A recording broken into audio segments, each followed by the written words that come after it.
Divine Grace Igniter. ಪ್ರಭು ಕ್ರಿಸ್ತರಲ್ಲಿ ನನ್ನ ಒಲವಿನ ಸಹೋದರ ಸಹೋದರಿಯರೇ, ಇಂದು ನಾವು ಪ್ರಭುವಿನ ದೀಕ್ಷಾಸ್ನಾನದ ಹಬ್ಬವನ್ನು ಆಚರಿಸುತ್ತಿದ್ದೇವೆ. ಆದ್ಮೇಲೆ ಸಾಮಾನ್ಯವಾಗಿ ಪುಟ್ಟ ಮಕ್ಕಳಿಗೆ ದೀಕ್ಷಾಸ್ನಾನವನ್ನು ನೀಡುವಾಗ ನಾವು ಮಕ್ಕಳ ವಿವಿಧ ಪ್ರತಿಕ್ರಿಯೆಯನ್ನು ನೋಡುತ್ತೇವೆ. ಈ ಪ್ರತಿಕ್ರಿಯೆಗಳು ಗುರುಗಳು ನೀರು, ಎಣ್ಣೆ, ಬಿಳಿ ಬಟ್ಟೆ, ಮೇಣದ ಬತ್ತಿಯನ್ನು ಉಪಯೋಗಿಸುವಾಗ ಕಾಣುತ್ತವೆ.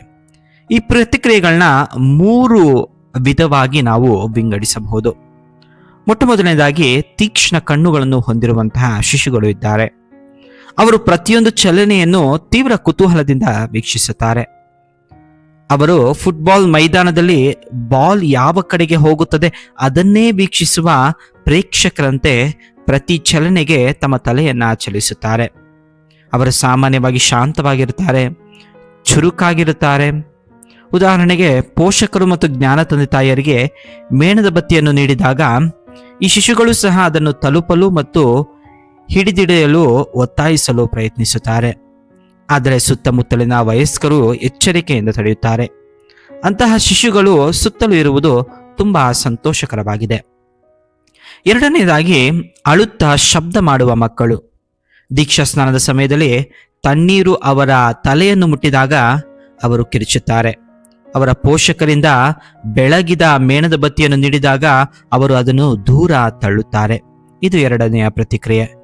ಮೂರನೆಯ ಪ್ರತಿಕ್ರಿಯೆ ನಿದ್ರಿಸುತ್ತಿರುವ ಮಕ್ಕಳು. ಅವರಿಗೆ ಏನು ನಡೆಯುತ್ತಿದೆ ಎಂಬುದರ ಬಗ್ಗೆ ಅರಿವೇ ಇರುವುದಿಲ್ಲ.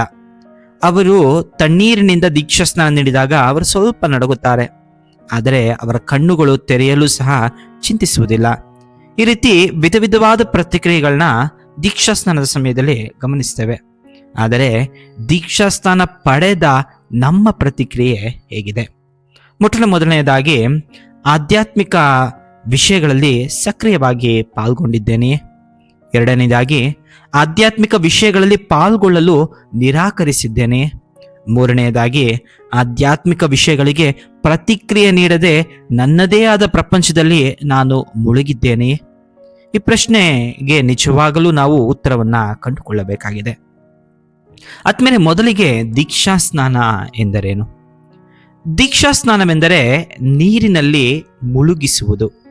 ದೀಕ್ಷಾಸ್ನಾನ ಪಡೆಯುವ ಅಭ್ಯರ್ಥಿಯನ್ನು ಕ್ರಿಸ್ತರ ಮರಣದಲ್ಲಿ ಮುಳುಗಿಸುವುದರಿಂದ ಅವರೊಂದಿಗೆ ನೂತನ ಸೃಷ್ಟಿಯಾಗಿ ಏಳುತ್ತಾನೆ ಎಂದು 2 ಕೊರಿಂಥಿ ಅಧ್ಯಾಯ 5:17 ಹೇಳುತ್ತದೆ. ಈ ಸಂಸ್ಕಾರವನ್ನ ಪುನರ್ಜನ್ಮ ಸೂಚಿಸುವ ಸ್ನಾನ ಅಥವಾ ಪವಿತ್ರಾತ್ಮರಲ್ಲಿ ನೂತನ ಜೀವ ಎಂದು ತೀತ ಅಧ್ಯಾಯ 3:5 ಕರೆಯಲಾಗಿದೆ. ದೀಕ್ಷಾಸ್ನಾನ ಪಡೆಯುವವರು ಬೆಳಕಿನ ಮಕ್ಕಳು ಆಗುವುದರಿಂದ ಅದನ್ನು ಜ್ಞಾನೋದಯ ಎಂದು ಎಫೆಸ್ಯರಿಗೆ ಬರೆದ ಪತ್ರ ಅಧ್ಯಾಯ 5:8 ಹೇಳುತ್ತದೆ. ಆದ್ಮೇಲೆ ದೀಕ್ಷಾಸ್ನಾನವನ್ನು ಅಥವಾ ಬ್ಯಾಪ್ಟಿಸಮ್ನನ್ನು ಆಂಗ್ಲ ಭಾಷೆಯಲ್ಲಿ ಇನಿಸಿಯೇಷನ್ ಸೆರೆಮನಿ ಎಂದು ಕರೆಯುತ್ತಾರೆ. ಏಕೆಂದರೆ ಪ್ರತಿಯೊಂದು ಧರ್ಮದಲ್ಲೂ ಮಕ್ಕಳು ಜನಿಸಿದಾಗ ಆರಂಭಿಕ ವಿಧಿಯಲ್ಲಿ ಪಾಲ್ಗೊಳ್ಳುವುದು ಸರ್ವೇ ಸಾಮಾನ್ಯ. ಇಸ್ಲಾಂಗೆ ಸೇರುವ ಪ್ರಾಥಮಿಕ ವಿಧಾನದಲ್ಲಿ ಶಹಾದ ಧರ್ಮದ ಘೋಷಣೆ ಹೇಳುತ್ತಾರೆ. ಅಲ್ಲಾ ಹೊರತು ಬೇರೆ ದೇವರಿಲ್ಲ, ಮಹಮ್ಮದ್ ಅಲ್ಲಾವಿನ ದೂತನಾಗಿದ್ದಾನೆ ಎಂದು ಹೇಳುತ್ತಾರೆ. ಹಿಂದೂ ಧರ್ಮದಲ್ಲಿ ವಿವಿಧ ಸಂಸ್ಕಾರಗಳಿವೆ. ನಾಮಕರಣ, ಹೆಸರಿಡುವುದು, ಅನ್ನಪ್ರಶಾಯ, ಮೊದಲ ಅನ್ನದ ಸಮಾರಂಭ, ವಿವಾಹ ಸಂಸ್ಕಾರ, ಅಂತ್ಯೇಷ್ಟಿ, ಅಂತಿಮ ವಿಧಿ. ಈ ನಾಮಕರಣ ಪ್ರಥಮ ವಿಧಿಯಾಗಿದೆ. ಅದೇ ರೀತಿ ನಮ್ಮ ಕಥೋಲಿಕ ಧರ್ಮಸಭೆಯಲ್ಲಿ 7 ಸಂಸ್ಕಾರಗಳಿದ್ದು ಮೊದಲ ಸಂಸ್ಕಾರ ದೀಕ್ಷಾಸ್ನಾನವಾಗಿದೆ. ಈ ದೀಕ್ಷಾಸ್ನಾನ ಪಡೆಯುವುದರಿಂದ ನಮಗೆ 3 ಲಾಭಗಳಿವೆ. ಮೊದಲನೇದಾಗಿ, ನಮ್ಮ ಜನ್ಮ ಪಾಪವು ತೊಳೆಯಲ್ಪಡುತ್ತದೆ, ನಾವು ದೇವರ ಮಕ್ಕಳಾಗುತ್ತೇವೆ. ಮೂರನೆಯದಾಗಿ, ಧರ್ಮಸಭೆಯ ಸದಸ್ಯರಾಗುತ್ತೇವೆ. ಆದ್ಮೇಲೆ ಇಂದಿನ ಮೊದಲನೇ ವಾಚನವನ್ನ ಪ್ರವಾದಿ ಯೆಶಾಯನ ಗ್ರಂಥದಿಂದ ಆರಿಸಲಾಗಿದೆ. ಕನ್ನಡದ ಅತ್ಯಂತ ಪ್ರಚಲಿತ ಹಾಡಾದ ಹಿಗೋ ನನ್ನ ದಾಸನು, ನನ್ನಿಂದ ಆಯ್ಕೆಯಾದವನು, ನನಗೆ ಪರಮ ಪ್ರಿಯನು ಎಂಬ ಹಾಡನ್ನು ನಾವು ಕೇಳಿದ್ದೇವೆ. ಈ ಹಾಡಿನ ಸಾಲುಗಳು ಇಂದಿನ ಮೊದಲನೇ ವಾಚನದ ಸಾಲುಗಳಾಗಿವೆ. ಹಾಗೂ ಪ್ರವಾದಿ ಯೆಶಾಯನ 4 ಸೇವಕನ ಗೀತೆಗಳಲ್ಲಿ ಇದು ಮೊದಲ ಸೇವಕನ ಗೀತೆ ಇದಾಗಿದೆ. ಈ ಗೀತೆಯ ಮೊದಲ ಸಾಲುಗಳು ಪ್ರಭು ಯೇಸು ದೀಕ್ಷಾಸ್ನಾನ ಪಡೆದು ಮೇಲೆ ಬರುವಾಗ ಸ್ವರ್ಗದಿಂದ ಬಂದಂತಹ ದೈವವಾಣಿಗೆ ಹೋಲಿಕೆಯಾಗಿದೆ. ಇವನೇ ನನ್ನ ಪ್ರಿಯ ಪುತ್ರನು, ನನಗೆ ಪರಮ ಪ್ರಿಯನು, ನನ್ನ ಅಪಾರ ಮೆಚ್ಚುಗೆಗೆ ಪಾತ್ರನು. ಈ ಮೂಲಕ ದೀಕ್ಷಾಸ್ನಾನ ಪಡೆದ ನಾವೆಲ್ಲರೂ ನವಜೀವಿಗಳಾಗಿ ದೇವರ ಪ್ರೀತಿಯ ಮಕ್ಕಳಾಗುತ್ತೇವೆ. ಆದ್ಮೇಲೆ ಯೌವಾನ ಅಥವಾ ಪ್ರಭು ಯೇಸು ದೀಕ್ಷಾಸ್ನಾನವನ್ನ ಕಂಡುಹಿಡಿಯಲಿಲ್ಲ. ಬದಲಿಗೆ ಶತಮಾನಗಳಿಂದ ಯಹೂದಿಗಳಲ್ಲಿ ಇದನ್ನು ತಮ್ಮ ಪಾಪಗಳ ಪರಿಹಾರದ ಆಚರಣೆಯಾಗಿ ಆಚರಿಸಲಾಗುತ್ತಿತ್ತು. ಕ್ರಿಸ್ತಶಕ 70ರಲ್ಲಿ ದೇವಾಲಯದ ಪತನದವರೆಗೆ ಯಹೂದಿ ಜನರು ಮಿಕ್ವೆ ಎಂಬ ನೀರಿನ ಕೊಳದಲ್ಲಿ ಮುಳುಗಿ ತಮ್ಮ ಪಾಪಕ್ಕೆ ಪರಿಹಾರ ಪಡೆಯುತ್ತಿದ್ದರು. ಪುರುಷರು ಸಬ್ಬತ್ನ ಹಿಂದಿನ ದಿನ ಈ ಕೊಳದಲ್ಲಿ ವಾರಕ್ಕೊಮ್ಮೆ ಸ್ನಾನ ಮಾಡುತ್ತಿದ್ದರು. ಮಹಿಳೆಯರು ಮಾಸಿಕವಾಗಿ ಈ ಕೊಳದಲ್ಲಿ ಮುಳುಗುತ್ತಿದ್ದರು. ಯಹೂದಿ ಧರ್ಮಕ್ಕೆ ಪ್ರವೇಶಿಸುವ ಮೊದಲು ಮತಾಂತರಗೊಂಡವರು ಸಹ ಈ ಕೊಳದಲ್ಲಿ ಮುಳುಗಿ ಏಳಬೇಕಾಗಿತ್ತು. ಸಾಂಪ್ರದಾಯಿಕ ಯಹೂದಿಗಳು ಇನ್ನೂ ಈ ವಿಧಿಯನ್ನ ಉಳಿಸಿಕೊಂಡಿದ್ದಾರೆ. ಮುಂಬರುವ ಮೆಸ್ಸಾಯನ ಆಗಮನದ ಸಿದ್ಧತೆಗೆ ಈ ಸ್ನಾನವು ಅಗತ್ಯವಾಗಿದೆ ಎಂದು ಸ್ನಾನಿಕ ಯೌವಾನ ಬೋಧಿಸಿದರು. ಹಳೆಯ ಒಡಂಬಡಿಕೆಯಲ್ಲಿ ನೀರನ್ನ ಜೀವ ಮತ್ತು ಮರಣದ ಮೂಲವೆಂದು ಕಾಣಲಾಗುತ್ತಿತ್ತು. ನೋವಾವಿನ ನಾವೇ ನೀರಿನ ಮುಖಾಂತರ ರಕ್ಷಣೆಯನ್ನ ನೀಡಿತು. ಕೆಂಪು ಸಮುದ್ರದಲ್ಲಿ ಪ್ರಯಾಣ ಮಾಡಿದ ಇಸ್ರಾಯೇಲರಿಗೆ ಈಜಿಪ್ಟಿನ ದಾಸ್ಯದಿಂದ ಮುಕ್ತಿಯನ್ನು ಕೊಟ್ಟಿತು.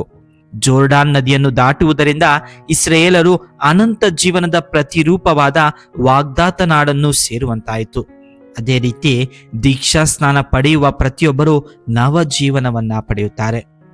ಆದ್ಮೇಲೆ ಇಂದಿನ ಶುಭ ಸಂದೇಶದಲ್ಲಿ ಪ್ರಭು ಯೇಸು ಕ್ರಿಸ್ತರೇ ಸ್ವತಃ ಸ್ನಾನಿಕ ಯೌವಾನನಿಂದ ದೀಕ್ಷಾ ಸ್ನಾನ ಪಡೆಯುವ ಘಟನೆಯನ್ನ ಆಲಿಸುತ್ತೇವೆ. ಪ್ರಭು ಯೇಸುವಿನ ದೀಕ್ಷಾ ಸ್ನಾನವು ಕ್ರಿಸ್ತನ ಜೀವನದಲ್ಲಿರುವ ಮಹತ್ವ ಘಟನೆಗಳಲ್ಲಿ ಒಂದಾಗಿತ್ತು. ಇದು ಅವರ ಬಹಿರಂಗ ಜೀವನದ ಆರಂಭವನ್ನ ಸೂಚಿಸುತ್ತದೆ. ಯೇಸು ನೇರವಾಗಿಯೇ ತಮ್ಮ ಬೋಧನೆಯನ್ನ ಸೇವೆಯನ್ನ ಆರಂಭಿಸಬಹುದಿತ್ತು.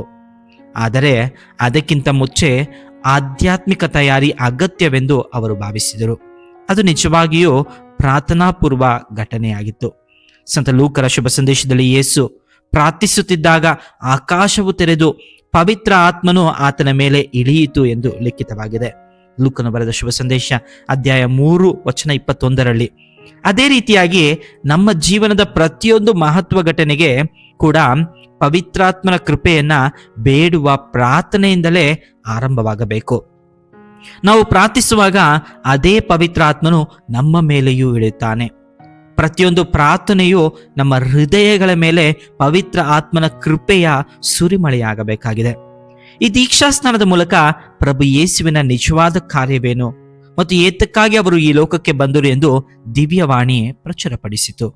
ಇಂದು ನಾವು ಎಲ್ಲರೂ ಈ ದೀಕ್ಷಾಸ್ನಾನ ಸಂಸ್ಕಾರದಲ್ಲಿ ಪಾಲ್ಗೊಂಡಿರುವಾಗ ನಾವು ಯಾವ ರೀತಿಯಾದ ದೈವಾನುಗ್ರಹ ಪಡೆಯಬಹುದು? ಮೊಟ್ಟ ಮೊದಲನೇದಾಗಿ ಸಂತ ಅಗಸ್ಟಿನ್ ರವರು ಹೇಳುತ್ತಾರೆ, ದೀಕ್ಷಾಸ್ನಾನ ಸಂಸ್ಕಾರವು ನಮಗೆ ನವಜೀವನಕ್ಕೆ ಬಾಗಿಲಾಗಿದೆ. ಕ್ರಿಸ್ತರಲ್ಲಿ ಹೊಸ ಜೀವ ಪ್ರಾರಂಭವಾಗುತ್ತದೆ ಎನ್ನುತ್ತಾರೆ. ಏಕೆಂದರೆ ಪಾಪದ ಜೀವನ ಅಳಿದು ಹೊಸ ಜೀವನಕ್ಕೆ ದಾರಿಯಾಗಿದೆ. ಎರಡನೆಯದಾಗಿ ಆದ್ಮೇಲೆ ನಜಿಯಾನ್ಸಾದ ಸಂತ ಗ್ರೆಗೋರಿ ಅವರು ಹೇಳ್ತಾರೆ, ದೀಕ್ಷಾಸ್ನಾನವು ದೇಹವನ್ನು ಶುದ್ಧಗೊಳಿಸುವುದಷ್ಟೇ ಅಲ್ಲ, ಹೃದಯ ಮತ್ತು ಮನಸ್ಸನ್ನು ಹೊಸದಾಗಿ ಮಾಡುತ್ತದೆ. ಕೊನೆಯದಾಗಿ ಆದ್ಮೇಲೆ ದೀಕ್ಷಾಸ್ನಾನದ ಸಂಸ್ಕಾರದ ಮೂಲಕ ನವಜೀವನ ಪಡೆದ ನಾವು ಕ್ರಿಸ್ತರಲ್ಲಿ ನಾವೆಲ್ಲರೂ ಐಕ್ಯಗೊಳ್ಳುತ್ತೇವೆ.